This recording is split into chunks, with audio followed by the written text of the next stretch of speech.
Awesome. We're just going to go ahead and jump right into it. We haven't even started, but now we're back here to another amazing episode of Networking with Nick down here at the Colony in our amazing town of Wichita, Kansas. And I'm here joined by two very amazing people here in Wichita. Joining me, Matt Fouts, the director of Tanganyika Wildlife, along with his partner in crime, LynnLee Schmidt, Chief Operational Officer. Thank you guys for both being here. I greatly appreciate this. I love Tanganyika. It's my favorite place. Thank you guys for being here. Yeah. We like it quite a bit, too. It's not bad. Yeah. It's not bad. Most days. Yeah. Most days. Tell me what's a bad day in a wildlife park. What does that look like? I think if you're in the wildlife park, there may not be one. But like for me, probably for Lynn, a bad day is when you're just in meetings all day or you're staring at spreadsheets. Like when you don't actually get out into the wildlife park or just any of the great things that we do, you're just kind of stuck in meetings. So that's not a fun day. It's not necessarily a bad day either, but then you get to go out there and be like, you know what? I'm going to go pet an animal and just make the whole day better, doesn't it? Yeah, I mean, if you can leave a little block of time to where you can just at least get outside and, hear the gibbons hollering or just get around some of the animals, I mean, it's like immediate just reset. So, yeah. But when you have them back to back where you can't even get out of your office before the next person's in there, that part kind of sucks. Yeah, I could see that. And that's just business at the end of the day. That's not the fun stuff. That's all the stuff that people don't get to see. Yeah. The entrepreneur side of things where it's the meetings. And it's just like, will it end? So are you guys both originally from Wichita? I want to start with you first. I'm actually from Anthony, Kansas, which is just about an hour south of here. So went to Chaparral High School. I'm a road runner. Hey. And then left as fast as I could and said I was never coming back. Like my husband and I used to get in actual arguments where divorce was thrown around over where we would go in a zombie apocalypse because he wanted to come back here. And I was like, I'm not even going back in a zombie apocalypse. And then this guy asked and now you're back. Made me eat my words. So, all right, coming out of Anthony, I know it very well. Where did you go? Yeah, what did you do? I went to California State Long Beach. So, I found the only school that had a zoology degree and beach in the name and went as far away as I possibly could. Wow. And then found a school there that actually has a zoo on campus. So, Moore Park College, it's a 2-year community college. Lots of my zoology classmates weren't getting jobs in the field because they didn't have any hands-on experience. Right. This 2-year program had way better, rates of employment after graduation. So I walked away with 1 year left to my bachelor's degree and went and got a 2-year associate's degree at the teaching college. And yeah, been a zookeeper and zoo fanatic and animal lover ever since. When did you know you wanted to do that? Oh, when I was 5 years old. Really? Yeah, my parents say I told them I want to be a primatologist when I grew up. Oh, and what? They went to go look it up. And they're like, okay, she wants to study monkeys. Copy that, Wow. Do you know where it stems from? Do you remember that core memory of this is what I want? Not at all. I mean, I remember watching Jack Hanna. Oh, yeah. But I think I was already in love at that point and had already made that decision at that point. I do remember primatology specifically. He did an episode at Monkey Island, which was and is, I think, still around. And I was like, oh, my God, yeah, that's what I want to do. That's where I want to be. That's so cool. Yeah. That's amazing. What about you, Matt? Born and raised here in Wichita. Grew up in Goddard, right where the park is. So, yeah. I didn't make it too far. I do live across the street. My parents kicked me out when I got married. So that's, as they should. Right. So, but yeah, so I live, I think it's not even, maybe it's a mile from my house to the park and nice commute, but I grew up, went to Goddard and so been there most of my life. Now, how'd you get into the zookeeping? How'd that all, what is actually give me the hit. I'm not a local here from Seattle, Washington. I've been here for going on 13 years. I truly think that Tanganyika is one of the things that gives the Wichita area a really good charm for it. What's the history behind it? I truly don't know. Yeah, so it all really started with my father, Jim, and he was when he was young wanted to be a zookeeper and started out at the Sedgwick County Zoo when it first opened in the 1970s in their current location. So there's a Riverside Park has a little zoo. Yeah. That used to be the only zoo, and then they moved some of the animals from there to what is now the Sedgwick County Zoo. Back in the 70s, and so he hired on as one of their first zookeepers and was there. Now, when they first opened that zoo, it was just the farms. So goats, cows, chickens, none of the elephants and all the other stuff that's there now. So he stayed at the zoo overnight, took care of, in the morning he would milk the cows and take care of the chickens. I mean, he was basically a glorified farmer, right? Right, yeah. But he got to call himself a zookeeper, and as the collection grew, so did his responsibility. Eventually, they opened the African Veldt, and we have a picture of, I think it might have been the Eagle Beacon back then, the Wichita Eagle, and there's photos of them opening the new Africa area, and he's driving the little boat ride that they have. Yeah. He's in that photo, and so yeah, he was there when they first got the elephants, Cinda and Stephanie, one of which is only still alive. But so he got to take care of them, and so he did that for about 5 years or so, and then went out on his own breeding rare pheasants and doves. And so he wanted to have his own collection of birds, and so through that process, I mean, he ended up going to South America, through Africa, importing birds for zoos, and so for a short time, we actually moved to California. He bought the USDA quarantine facility in LA and for birds. And so my mom and I and him were all out there just for a short period of time. And through that process, he became like the go-to person for birds. I mean, you name a big zoo in the country, they were all buying birds from Jim. And so, it was going really well. Long story short, he had a business partner that ultimately took advantage of them, forced them into bankruptcy. They lost everything, the quarantine facility, their bird store, had to move back to Wichita. And my mom's parents gifted them 5 acres of land out in Goddard. And that's where they ended up settling. And so they built their first barn out there in 1985. Wow. And that established what would become the home of Tanganyika Wildlife Park. Wow. That's the really reduced version of that. But I was going to say, there's probably a couple more details in there. We actually have a behind-the-scenes tour. We used to call it our Origins tour. I think it's called Feed the Lions tour now, or something. That big cat feeding. Sounds way more exciting than Origins tour, because you get to feed the lions and whatnot. But you actually get to go through the original barn we built, and we tell the story of how it all got started. It's a pretty cool tour. That's awesome, man. So what were the first animals that he brought in? Like bird-wise? Was it bird-wise when he started out there? Yeah, when he first started, he was mostly importing birds. I mean, one of probably the cooler things, I don't know what the very first shipment was. That'd be a good question to ask him. But I know one of the key species that he brought in, he was the first person to import hornbill storks. Wow. Or shoebill storks. Shoebill? Storks. Those are the big, long... well, it's not real long, but it almost looks like a shoehorn. Right. Like, they're pretty unique. They're very rare in the United States. There's not a lot of them. And he imported the very first ones in from Africa. So that was kind of a big deal. Still is a big deal. But my husband's favorite animal, and we don't have them anymore. We don't have. Really? We don't actually have a ton of birds anymore. So when he moved back, he didn't have any money or animals. I mean, he had very little money, I guess. And so he started rebuilding his collection by becoming a matchmaker for zoos. So if like San Diego had surplus animals, he would find homes for them at other zoos. And through that process, maybe they had 5, he could sell 3, but that would allow him to keep 2 of them for free, if you will. And so he started rebuilding. Well, mostly what they had surplus of was mammals. Right. And so that's kind of where the collection started getting rebuilt from there. And so we do have some birds out at the park. Yeah. We've increased that collection here in the last couple years, but nothing. I think in his dream world, we'd probably have, a whole lot more, but. Is he involved still?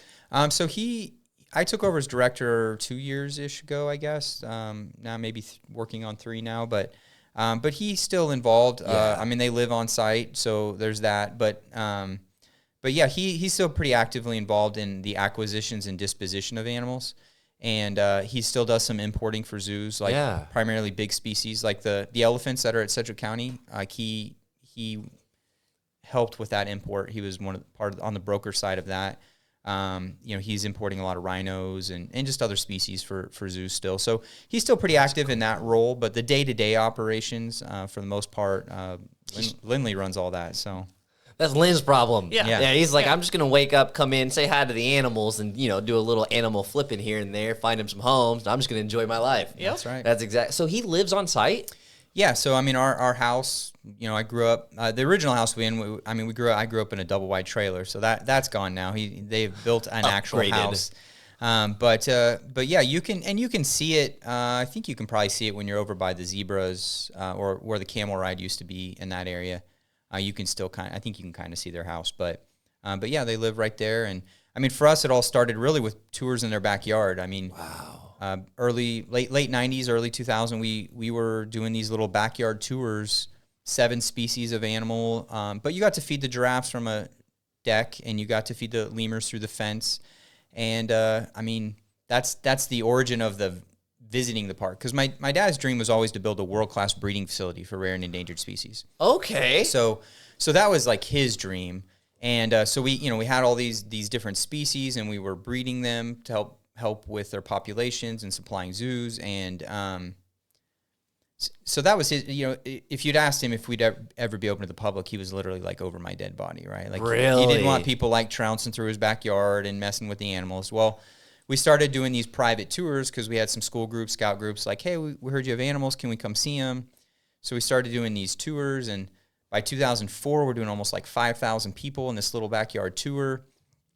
Wow. And so, but we didn't have a parking lot. We didn't have like public restrooms. We had one restroom in the barn kitchen for our keepers, and you'd get a school bus of kindergartners, and you'd spend the first 45 minutes everyone going to the bathroom, right? And so we just didn't have the amenities to really, we didn't have sidewalks through a lot of it. It was just literally walking through their yard. So if it rained, you're walking through an inch of water. I mean, it wasn't built for that. So we decided, hey, let's build a zoo from the ground up, and that's what we did.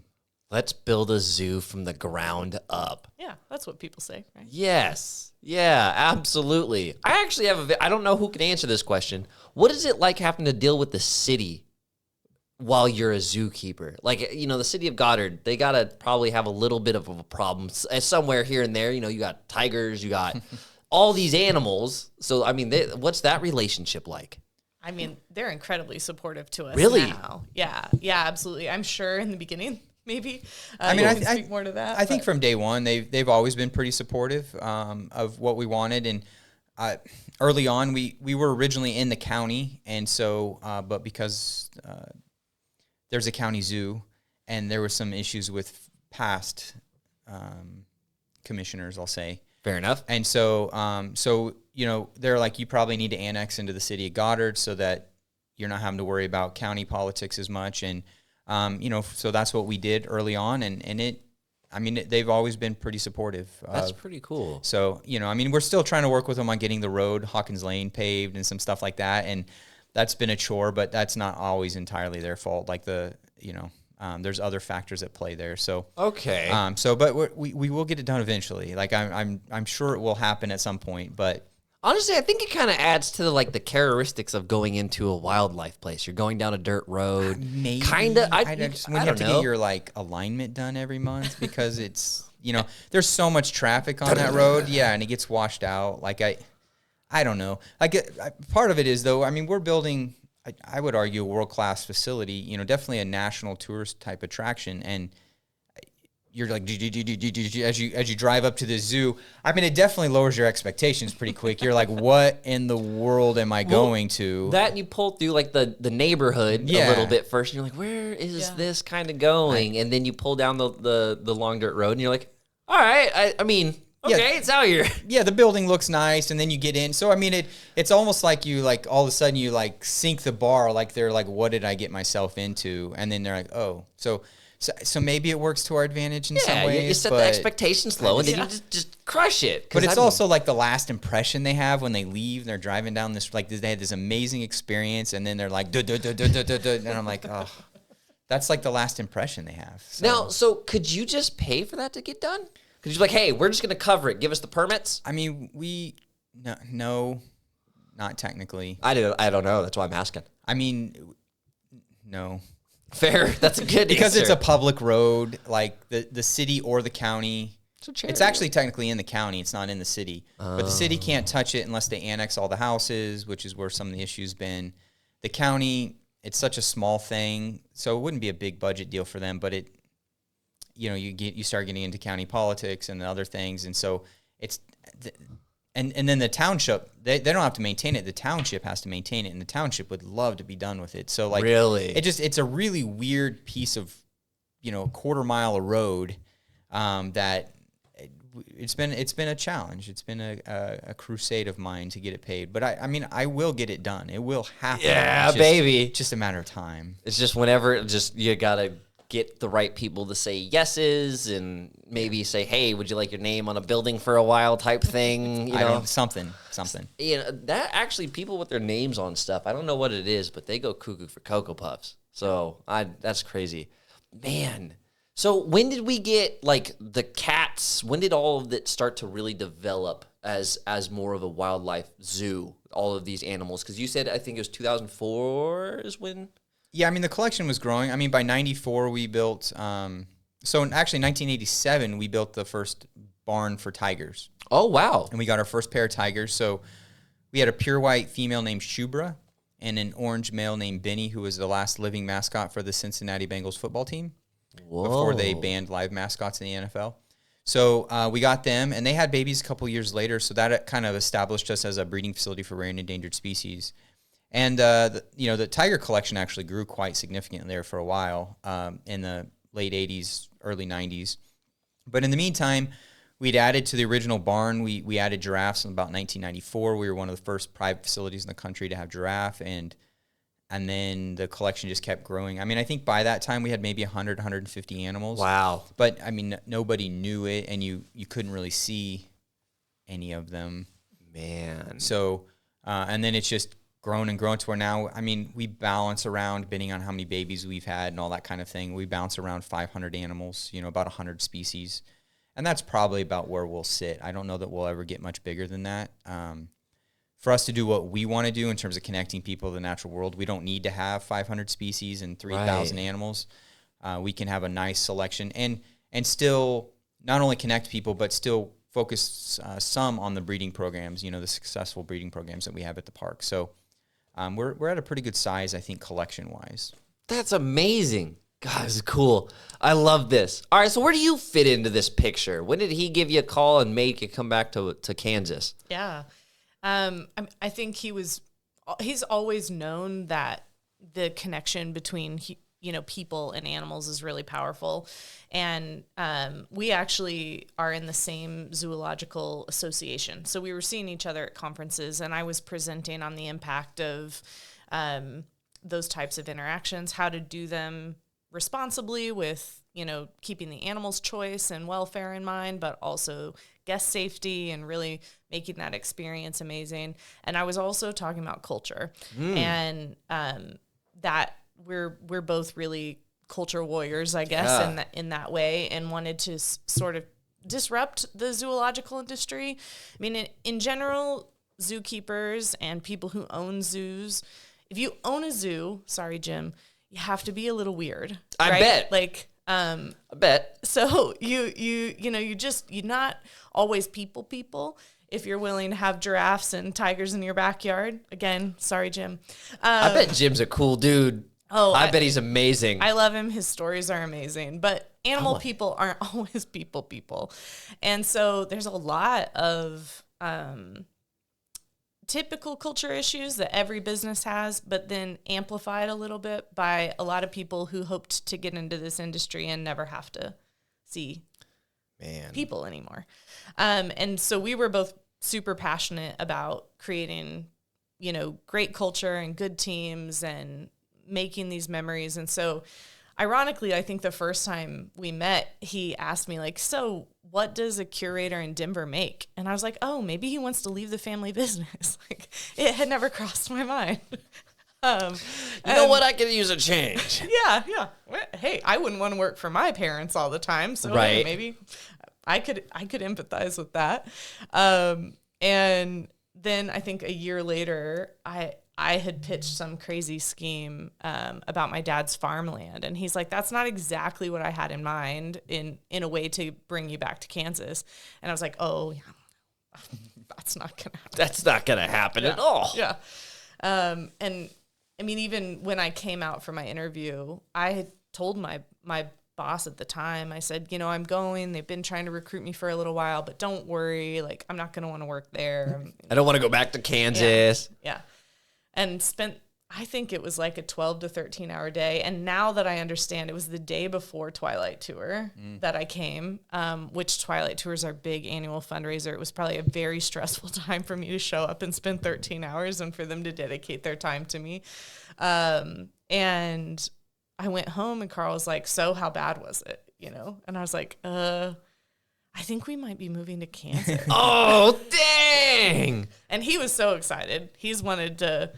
he's a city boy from Detroit. He's wanted to move back to Kansas, you know, our whole marriage. So wow. he was on board right away. And yeah, I mean, he just put together a package that brought all my favorite things together. I was going to get to launch their behind the scenes and meet and greet experiences and those, you know, those things that make us unique. Yeah. I was going to be able to oversee all the encounter stations, which I love, help with the internship program and help in the nursery. I mean, it's like, here's all the favorite things that you like in one package. Now tell me no. Yeah, he literally, you know, Godfather gave you the offer that you couldn't refuse type thing. Yeah. And you were like, all right, well, we're going back to flat Kansas. Yeah. And I only regret it, you know, about now when summer rolls around. The next week is all 95. Yeah. Yeah. That's fun. I'm like, why did I do this? Or when it's really windy. Those are the two times that I'm like, let me go touch an animal and remind myself why I mean, as a back. side note, if any of your like listeners are thinking about opening a zoo, Kansas is a terrible place to build one.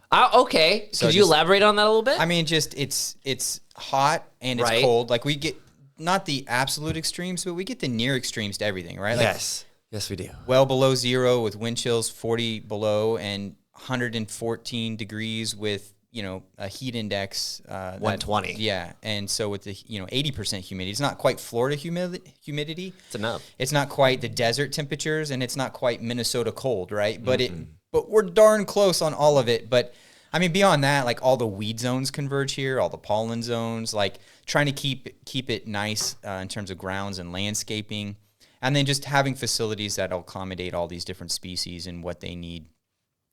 It's difficult. Like, just don't do it. Yeah, because actually, now that I'm thinking about it, here in Kansas, not from here, obviously, my first time seeing a tornado was around this area. Yeah.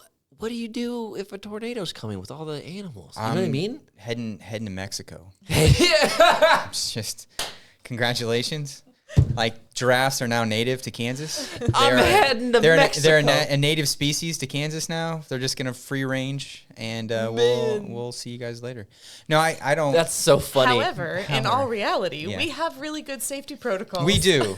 He said, I'm heading to Mexico. Yeah. I don't know what LynnLee's going to do, but that's what I'm going to do. That was good. So no, I mean, yeah, we are an accredited zoo. Part of our accreditation and part of being licensed by USDA is that we have to have contingency plans, and we have response teams and equipment, and we practice drills on tabletop, kind of like Dungeons and Dragons style, and then do some live drills. So I mean, we do, yes, we have all those things that we are supposed to have and do, and prepare as much as you can prepare for something like that. I don't think you ever really know until something like that were to happen. But, I mean, that is a possibility. But I think people are always way more afraid of tornadoes than, I mean, they're usually, like, the biggest one I've seen is like a mile wide, right? Like versus a hurricane that's going to hit half a state. Yeah. And the winds are a little less maybe on some of those hurricanes, but they're still 100 plus miles an hour. Like they're going to wreak some havoc. And so I was actually, a friend of mine owns a zoo down in Louisiana, and they've been threatened by some hurricanes. And he said the weather guy just told them the other day that they're now, like, Tornado Alley has kind of shifted more south. And so now they're part of Tornado Alley. And I was like, dude, that sucks to be you. Like more problems, big dog. They're coming your way. So, but yeah, tornado. I don't know. It would be a problem, but we got it. I want to compliment you on that, like, catch. That was the best COO, like, thing that you could have done, because my man was ready to head south for the border, and you're like, no, we got the precautions, hold on. But that answer was so good. That was funny. We bring him for the comedic relief. Good. That's what we need him for. That's exactly what we need him for. All right, so we met at a networking event called 1 Million Cups, and you were on stage talking about how you guys are developing some new experiences coming up in the future, and I think you were talking about a little bit of a land acquisition. to some degree? Yeah, well, we already have the land. Okay, so we got the land. Yeah, so the expansion will be probably over the next 10 years, but the most, like the upcoming change that we are going to see is next year we're going to go all-inclusive. So interesting. We already are pulling people from New York, Canada, Mexico, California to come and do these experiences. We're the only place in the world you can swim with penguins. And my son just got to do that. Yeah. It was awesome. And we have more interactive experiences than we think anywhere in the world. It's difficult to collect data and do that, but we haven't found anywhere that has as many interactive experiences as we have. And so people are seeing this as a destination. We're going to lean into that and lean into those experiences and really, kind of make the park just this destination for this unforgettable day where you can connect with your family, have these memories that you can look back on and be inspired, hopefully, to take care of these animals as well. One of the things we've realized over the last at least few years especially, is that we're not really built for volume, and it seems to be a theme of our history. As I was listening to Matt talk about how we're doing 5,000 people through their backyard, and he said we weren't built for that. And, now we're doing about 140,000 people through the park, and wow. That's pretty much the max of what we're built for.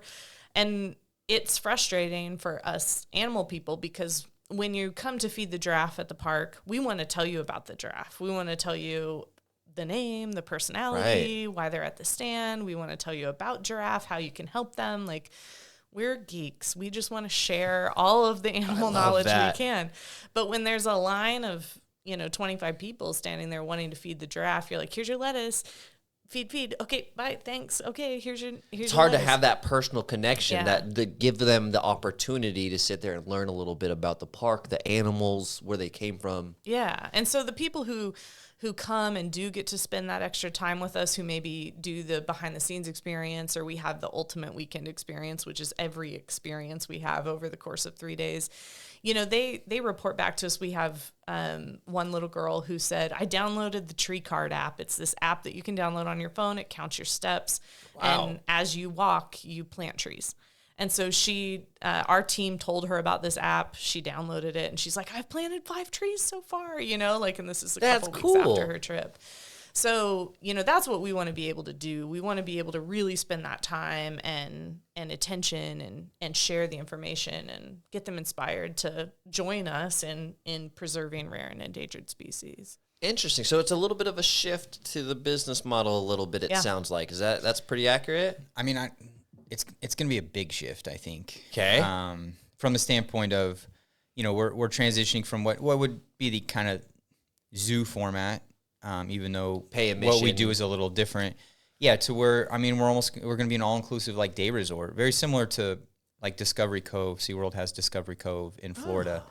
And so, you're going to come, you're going to spend the day. We'll have breakfast in the morning. We'll have lunch in the afternoon, like I said, all-inclusive as far as food and regular drinks go. There will be a basic alcohol package. Right. Can't do unlimited alcohol in the state of Kansas. So I don't know if you'd want people to have unlimited alcohol in a zoo. They're not going to get too crazy, and if they do, we'll feed them to something. So, like, some tigers are hungry. It's fine. Yeah, go in there and play with the kitty. Saves us some money. Yeah, don't have to feed out other things that day. That feeds like 1, maybe 2. Yeah, it'd cover them a good day or so. She's over here like, you guys suck. I hate you guys so much right now. So we wouldn't do that. We actually feed them camp kids instead. So there you go.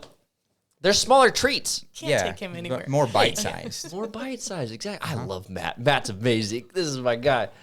So no, we basic alcohol package, and the idea just you come, you spend the day with your family, and really connect with the animals. Unlimited feedings at all the stations, so it's not like you're limited to 5 anymore. You can just go feed giraffes all day, or go feed the hippos during those times, that kind of thing. So we want people to be able to just relax and enjoy and really connect, spend time. And the only way to really do that is if we have fewer people in the park. So more exclusive. That does mean a higher price point. Sure does. For everybody. And so, that will be an adjustment, especially for locals. It's going to transition from the what do you want to do this weekend like we can go to a movie, we could go catch a local attraction, to, hey, we're planning our family vacation. You know, do you want to go to Disney? You want to go to a beach resort? You want to do something to that level?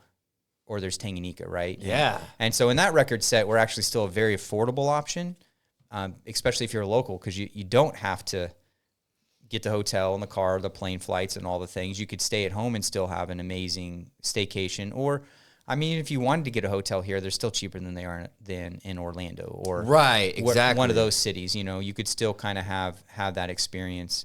So for locals, it'll still be available to them and a great option versus some of those others, but not the price of the zoo or Exploration Place or those kinds of things. And that's actually really smart, because like you're giving the smaller group of individuals this ability to truly have that, what you said, you know, it's missing. You know, you have 25 people in line feeding the giraffes. You just miss that connection. And building that connection, just like networking, you know, is what builds them. Like they're going to go home to whatever state they're in, New York, Cali, Washington, whatever. Hey, you guys need to go to this Tanganyika Wildlife Park. It was cool. It was one of the most awesome experiences I've ever seen. And that's kind of what that will build. Yeah. That's so much fun. Well, and we already have Kansas City, Oklahoma City, Denver, Tulsa. We have lots of families from those cities that are coming to us annually, right? Wow, really? So I was working the Lemur Island the other day and, you know, asking people, where are you from? How'd you hear about us? All that good stuff. And there was a family that was like, I think this is our third year coming. We come and we do 2 new experiences every year. And that's kind of like one of our family trips. And then there's kids that are counting down until they're old enough to swim with the penguins, right? No way. They're like, only 2 more summers until I can come back and swim with the penguins. So, you know, we're really becoming on the East Coast, everyone used to vacation to the same place, right? They'd go to the same resort every summer. And I feel like we're kind of becoming that for some families. Like, that's awesome. We're going to go to the Tanganyika. We know there's going to be something new. We know there's going to be something different, a new experience that we haven't had. And I just love that. Like, yeah. So I do remember when you had gotten off stage at 1 Million Cups and you were talking about the expansion and some ideas. One of the thought processes I had was like, what if you had overnight stays? Yeah. Flashlight tours, you know, something like really, because animals are definitely different at night. Mm-hmm.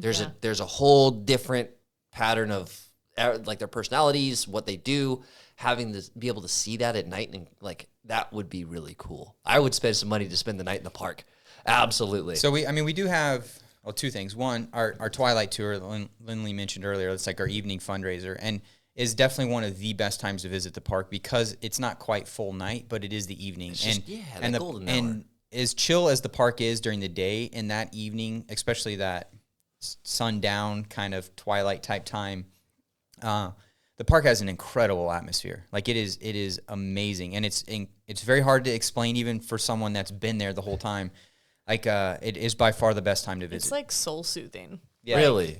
Yeah. When is this Twilight Tour? When do we do this Saturday? It's this weekend? Yeah. So I don't know when this will air, obviously. So it'll probably be past by the time We'll airs. have to wait till next year. Yeah, it's mid June is kind of when we've been having it. That may change in the future to like maybe more of a fall thing, but yeah, usually it's like the second week of June. Wow. That sounds fun. Yeah. Oh, that sounds like so. A good There's time. that, but we do have a Airbnb that people can stay in currently. Oh, really? Overlooks our cheetah breeding area. And then in the future expansion, we have like a safari camp in the middle of the safari park. And that's a good, like a camping area, like a glamping, a little glamping. That's fine. It's going to be nice. It's going to be really nice. And then yeah, I mean, on the north side of the safari park, we've even talked about building some lodges. Like 1 and 2 bedroom type apartments that you could Airbnb for guests and have a decent number of guests, you know. Yeah. Maybe 100 families or so could stay there or something. So there's some, you know, transitioning to a day resort. The future could be just a resort, like where you come and you stay and that kind of thing. But now, whose idea was this? That was your idea. That was my idea. So where'd it come from? That's a good question. You know, I think it's been a natural progression for us. So, like LynnLee said, we kind of outgrew the backyard, so we decided to build the zoo ground up. The goal has always been, we have been and continue to want to be wildly different. Like that is who we are. And but when we went to build the park, what my dad knew was zoos, right? Like he started in zoos. That's the industry he was in. That's my exposure to those types of situations were zoos. And so we built the park kind of like a zoo, and we structured our pricing and our products and our marketing. I mean, everything was geared around a zoo. Like, what does a zoo do? Well, that's kind of what we'll do with our flair, a little bit of our flair.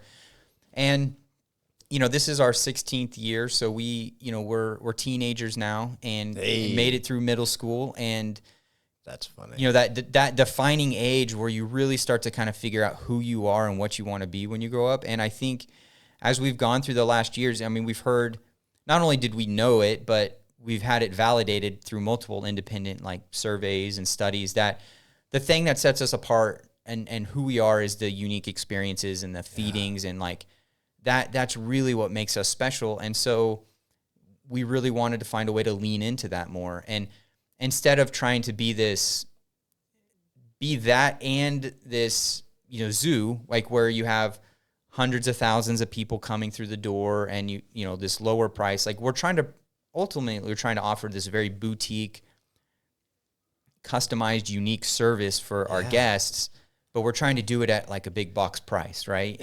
And you're in no man's land when you do that. And so revenue wise, it's very difficult for us.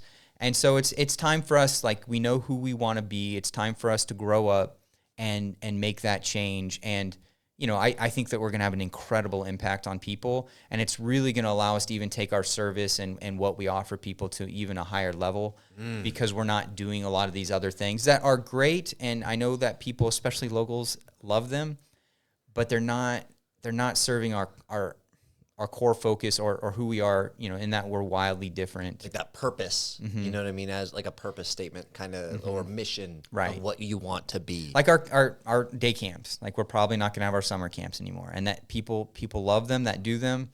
But they're not all that different necessarily from a lot of the other day camps that the other attractions or places in town offer. Right. And so they're a little different. Now we do have some animal experiences and stuff. So there's a little flair there. But they're not wildly different than what you can get anywhere else. And they don't necessarily create that major wow moments that like when you visit the park and you go behind the scenes with a sloth or whatever it is. So I'm not going to say we can't develop a product that would be like that and create that camp experience for a kid. And that will be the challenge for us is to think of that.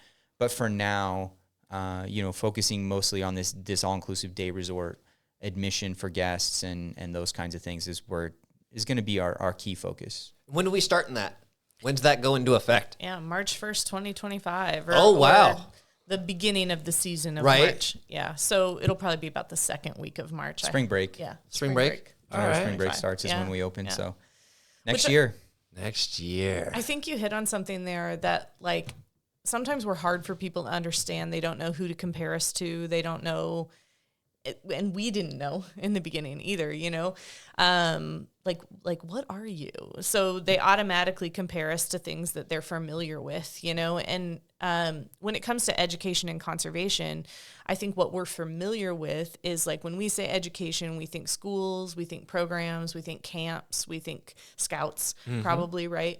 And there's this like myth that like you can't be educated as an adult anymore or something, like when we say education, it doesn't apply to everybody. Interesting.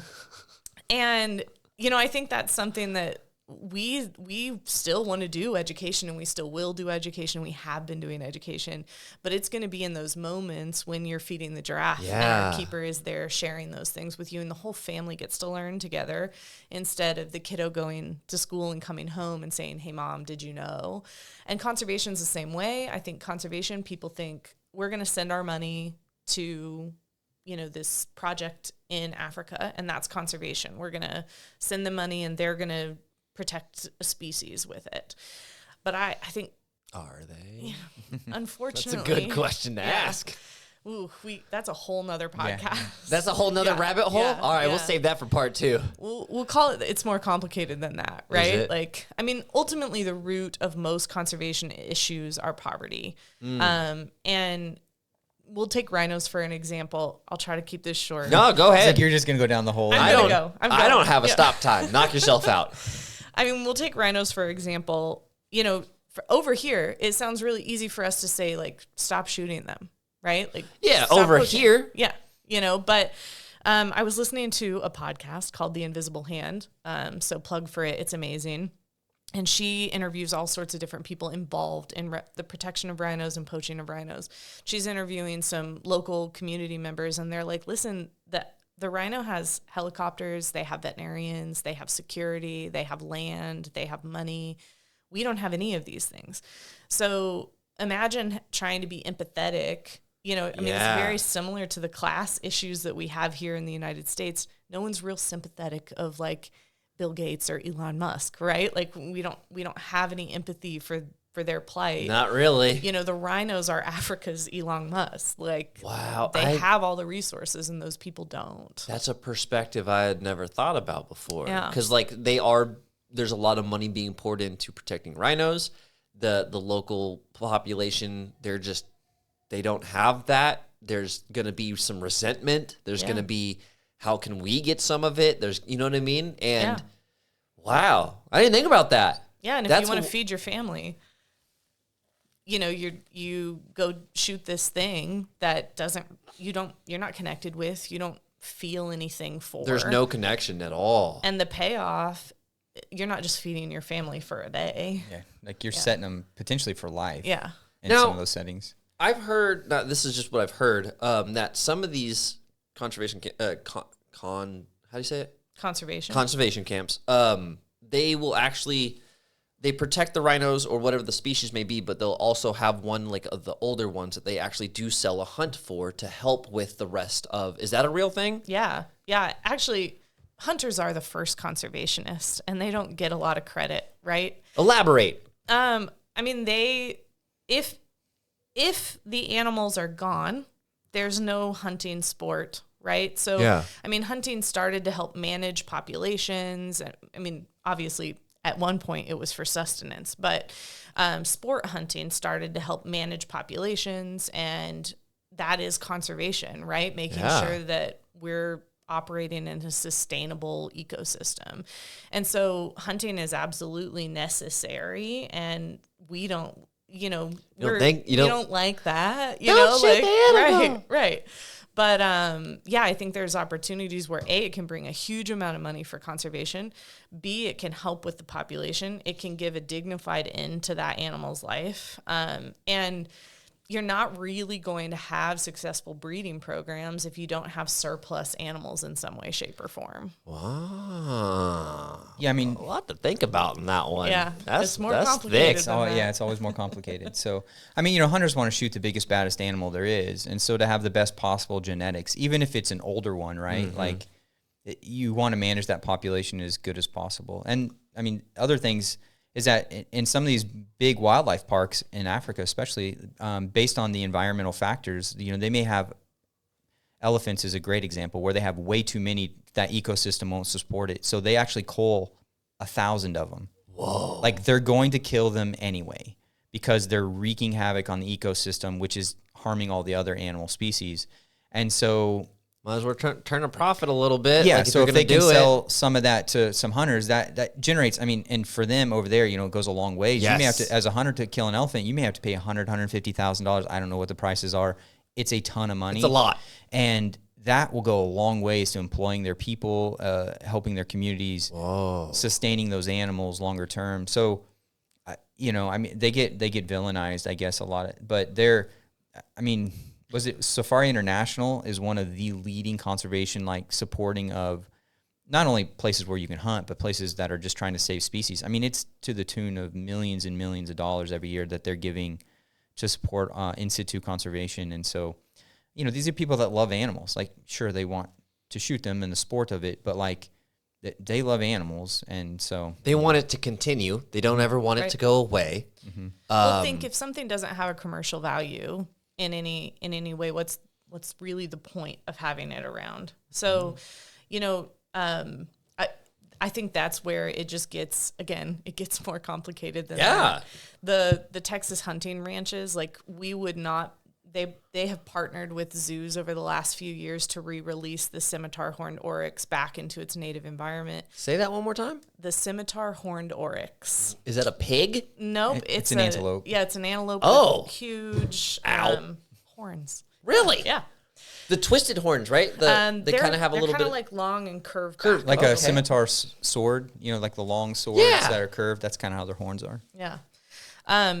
Zoos did not have a stable enough population of those animals. We couldn't house the big herds that you would need to be able to breed them successfully. But these hunting ranches in Texas had them and had been maintaining these populations. And so we were able to, identify animals for re-release by working with those types of ranches in Texas. So, it's real easy to look at situations like they're black and white, but they never are. So let me ask, why do you think it's so vilified? Because I have a perspective. I have this thing called the American blinders for a lot of us. Yeah. We live in a very isolated area where it's extremely safe. We don't have certain individuals wanting to throw bombs at us. A lot of us think that the rest of the world lives the same way we do, which is not true. Yeah. And I think that perspective of just those American blinders, oh, that's horrible, you shouldn't do this. You see the surface thing. You don't necessarily see all of the behind the scenes of what is actually cultivating during these processes of hunters. I'm curious to know, do you think there's a way that we could help the hunters a little bit? Give them a little bit of their cred back? I mean, the biggest problem is there's a lot of these animal rights groups that they're incredibly well funded, and they've been misleading the public for a long time, right? They throw Sarah McLachlan up on the TV and they tell you to send you their $17 a month, and meanwhile those organizations spend less than 0.1% on actually helping animals. I think the Humane Society of the United States, which is probably the biggest one and most well funded, runs one animal shelter in Washington, D.C. that has no animals in it. And meanwhile, they're taking in hundreds of millions of dollars a year, and they're spending it all on legislation, miseducation, all these sorts of things with the general public. And so lobbyists. That's what that's what zoos are fighting. That's what hunters are fighting.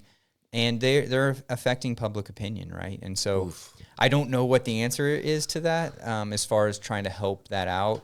I know these NGOs that are overseas are obviously doing the best they can in most cases, right? There's probably some dishonest ones, just like there are in any industry, but by and large, they're doing what they can to help. And that conservation through commerce model that LynnLee's talking about is incredibly impactful, right? There has to be some monetary value to it as humans, or else we won't take care of it. Yeah. I mean, the moment you lost interest in a toy as a kid, it disappeared, right? That's just how we are. And so you have to build that, if there's tourism around it, there's hunting, there's different opportunities to help that community, then they're more likely to care and appreciate those animals and take care of them, that kind of thing. And so it doesn't really answer your question directly. But I see where you're coming from in that point of view for sure. I want to shift gears a little bit here. Yeah. Because it's still a business. At the end of the day, it is still a business. Revenue, all that fun stuff. And in my opinion, networking is probably one of the most important parts of business. How important has it been during the life of Tanganyika? I'm curious. It's been very important. I mean, a lot of times we feel out like we're out there kind of on an island. Yeah. We don't get any government support like most of the attractions do in town. We've kind of had to do it all ourselves. And so, but that being said, networking within our zoo industry, the reason we have the collection we have, which is a world-class collection of animals, especially for a privately owned or family-owned zoo, is because of Jim's networking. Wow. His connections in the industry over the last 40 years has allowed us to get access to animals that almost any other zoo wouldn't have. We have a pair of okapi. They look like zebras and giraffes mixed together, right? So Sedgwick County also has them right by the gorillas, but we're the only non-AZA zoo in the country to have them. They're like the creme de la creme of African hoofstock. Really? It's a huge deal within the zoo industry that we have these animals.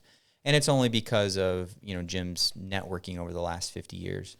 Wow. More locally, we're starting to get more, but just, getting people, getting awareness for the park. And, we've worked a really great relationship with Visit Wichita and, of course, the news organizations that I'm going on. just not only to get exposure for the park, but also to just help connect people. You know, maybe they're not going to make it out to the park this year, or they can't afford it, or whatever it would be, but we can still go on there. And today I took a baby goat nice. on the news, and we got to talk about Nigerian dwarf goats and some different stuff like that. So, just a way to also just kind of connect people to the natural world. I'm here because of networking. That's exactly how you got here. Yeah. So, yeah, I mean, I think it's really important. A lot of our keepers, same thing. They know someone who knows someone who that community is very, very small. So that's how we attract talent to our organization.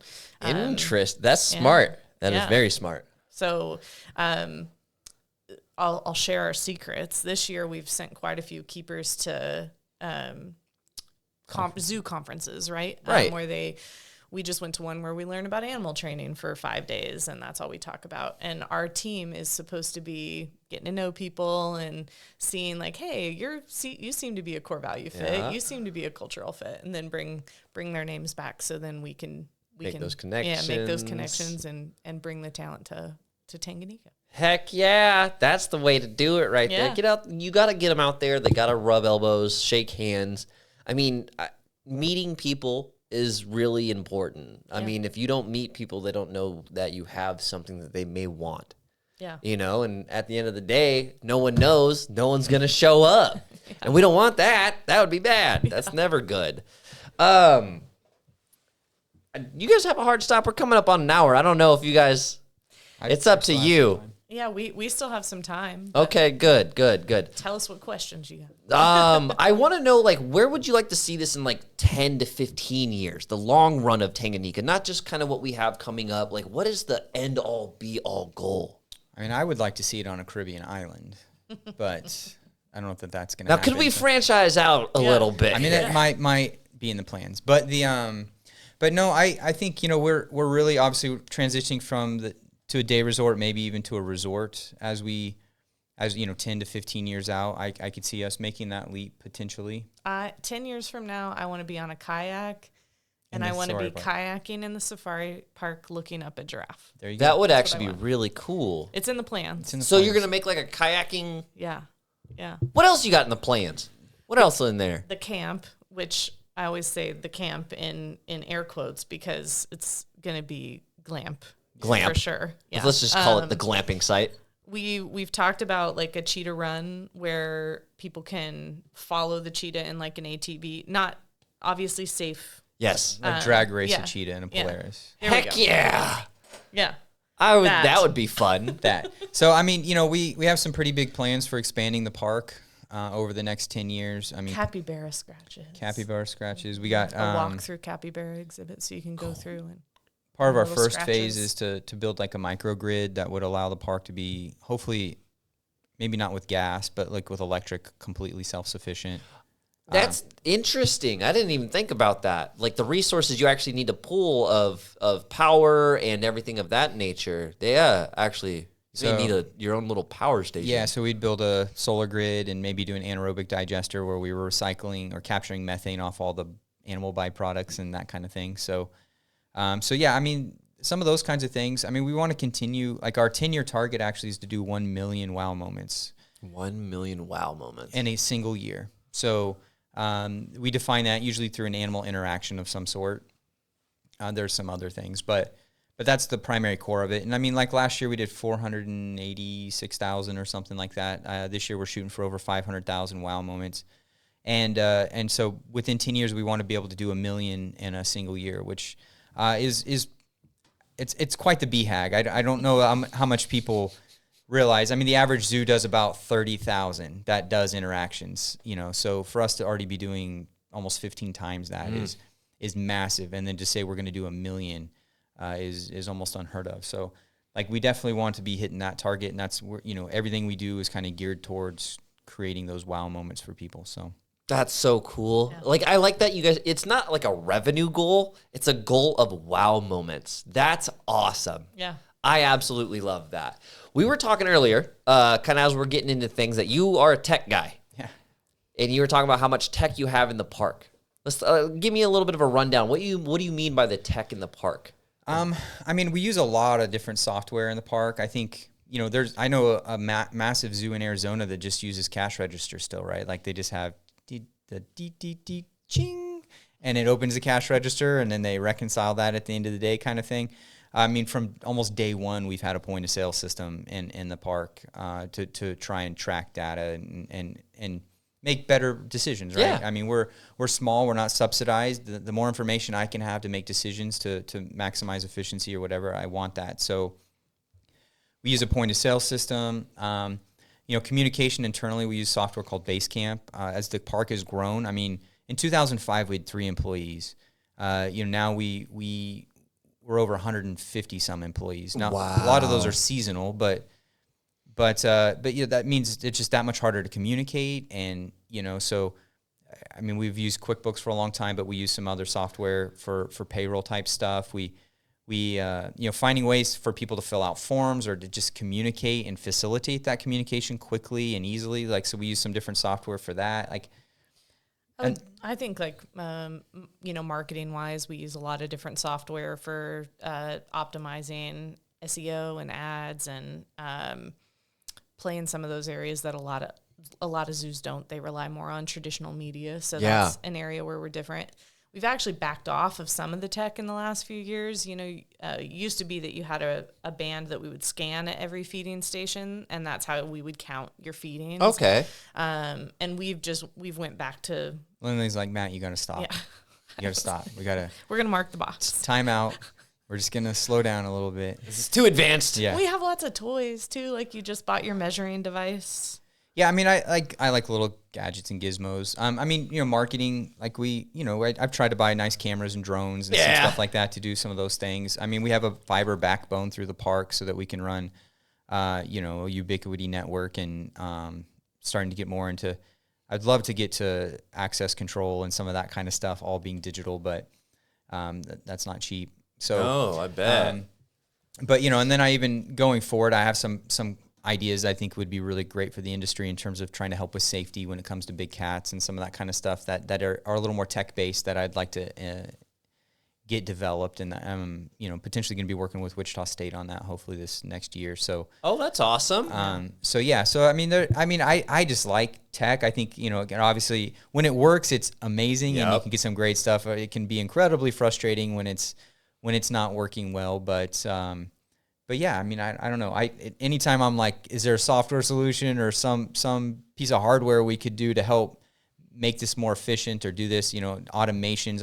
Of course, AI, you mentioned earlier, a lot more AI coming through and that's nice. Helping with automations and marketing or even processes, right? Like someone submits this and it'll automatically send some of the information to the right people so that someone doesn't have to touch it. Yeah. You don't have to pay somebody to do those tasks that no one probably really wants to do. No one wants to do those. But you definitely don't want to pay somebody to have to move paperwork essentially, right? So, yeah, I love it.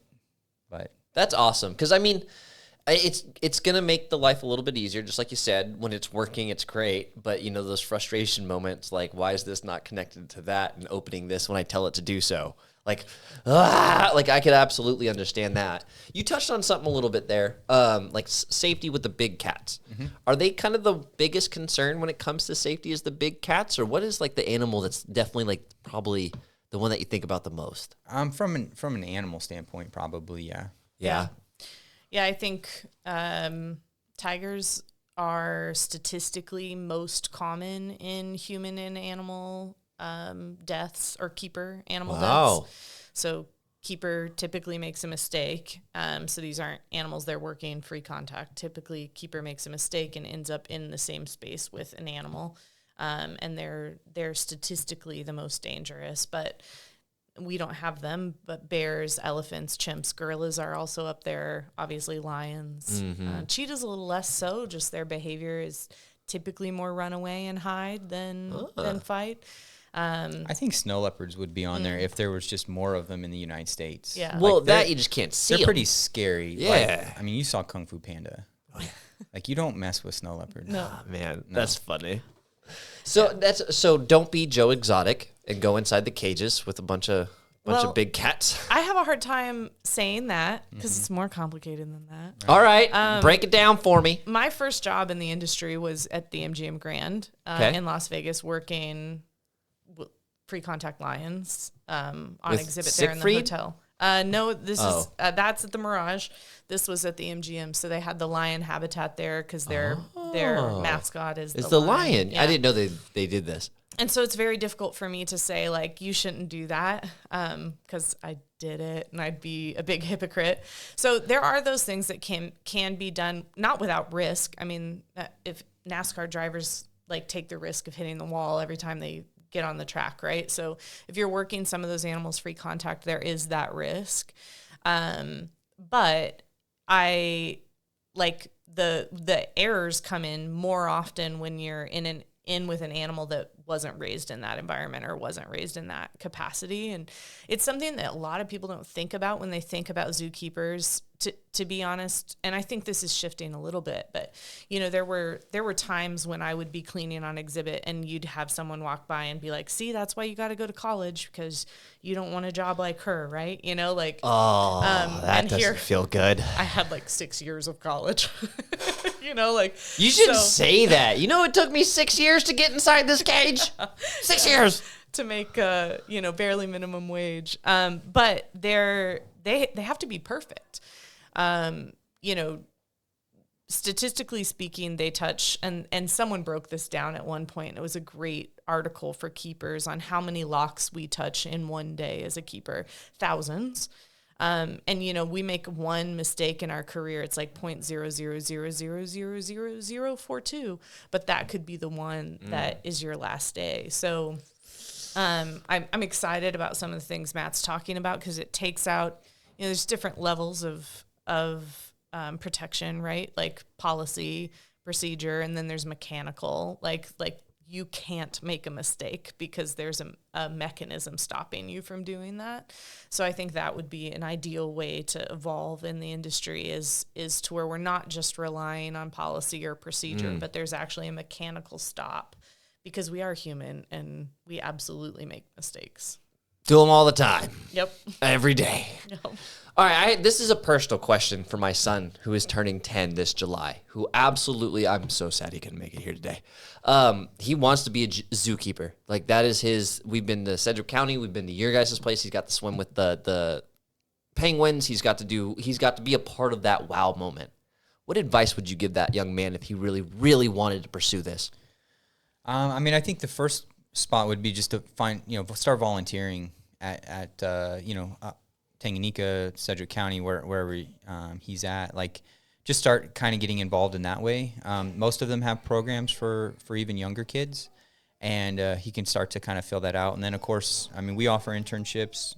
I would assume Sedgwick County does too. But find a spot where you could ultimately internship. If you want to go to school for it, great. We don't require it. I know a lot of zoos require a 4-year degree in either zoo science or biology. Interesting. But we're not as concerned about that, right? Like, we want people with the right fit, like the right core values, the right work ethic. That culture. Yeah. We can train you how to do some of that. You have to have a little bit of animal sense. Like, you can't be a complete idiot around animals.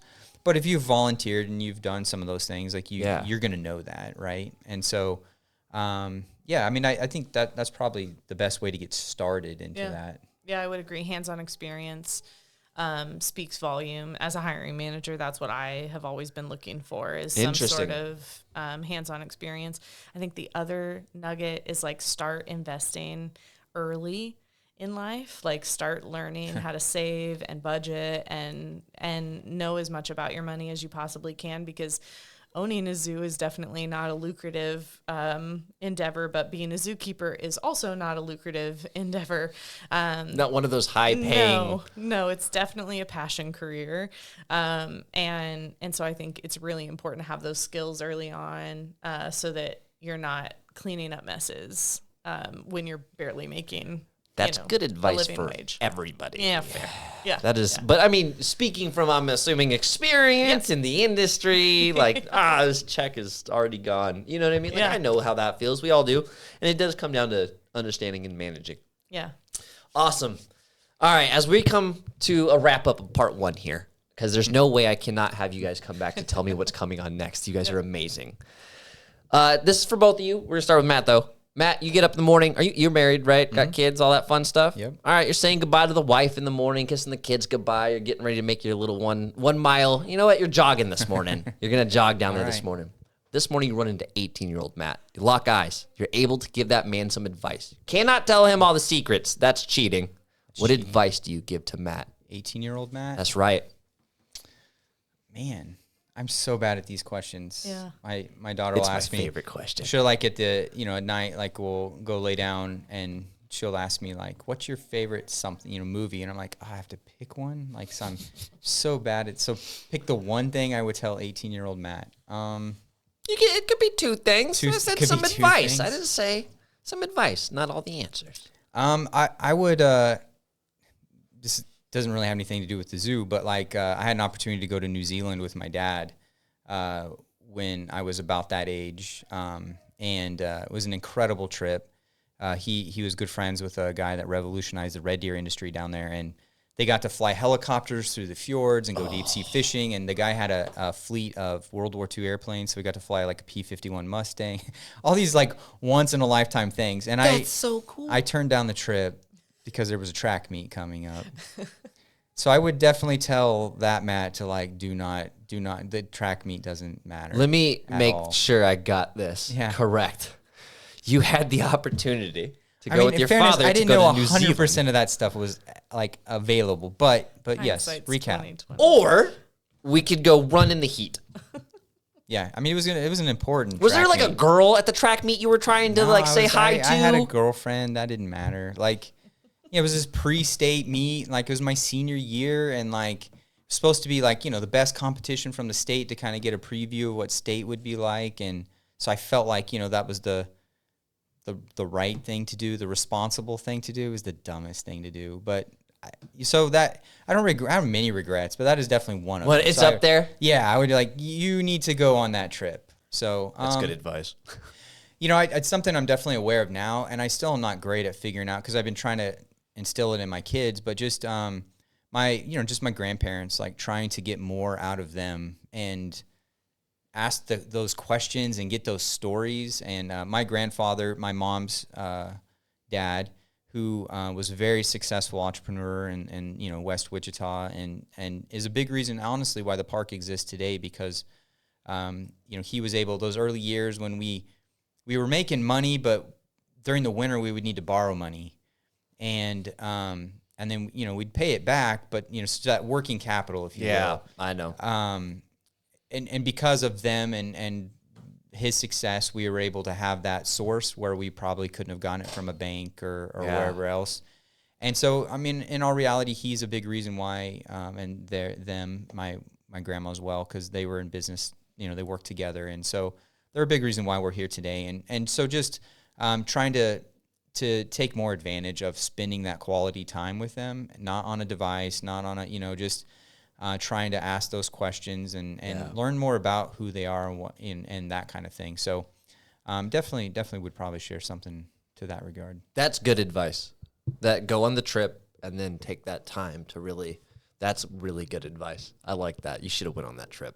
That was bad. That was bad. I know. Bad call, brother. My son's actually, he's in Europe right now. A friend was going on a, not that kind of trip, but just they were going through Europe and through a school, a teacher leads this trip every couple of years. And he had a friend that was going and asked if he'd go. And I'm like, it was really expensive. So we, luckily we were able to make it work for him. And now his two sisters are like, we're going on that trip like that. So we're already starting to save for that. Oh, boy. But it made me really happy as a parent, as a dad, to be able to send him on that trip. And he's in Europe for 20 days and he's sending us these pictures and just seeing some amazing stuff. And, I haven't got to do that yet. So I'm hoping in the future I'll get to do a Europe trip. But you need to treat yourself. Actually, you need to call Dad up. I'm like, hey, we're going back to New Zealand, man. Yeah. Make up for that one. So he's getting to do that now. So that feels good. But that's awesome. Thank you for sharing that with me. I really enjoyed that. Lynn, what do you tell an 18-year-old self? I think, that's tough. I think I'd just say be you. because perspective's a powerful thing, but I can't give it to someone else. Damn right. So looking back, there's some lessons that sure probably would have saved me some pain if I had known them sooner. But I don't think you could. You got to live them. Makes me who I am. So I think I'd just say, be you. Be you. Yeah. There's nothing better than that. Yeah. More simple. Just be you. Good Lord, this has been an awesome time. I am so excited you guys came in. Thank you so much for being here. Like, the story of Tanganyika bootstrapped it. It's what at the end of the day, that's kind of how it went down. I mean, our fourth core value is refuse to lose. And that's just, refuse to lose. That's very much who we are. It's just a little scrappy. Yep, gritty and make it happen. I love that. Matt, Lindley, thank you so much for coming on here and being my guest. I am so excited to see this new expansion come into play and watch you guys grow into this new chapter of Tanganyika Wildlife. Thanks for having us. Absolutely. Other than that, get out, shake hands, meet people. It's good for you, I promise. Boom.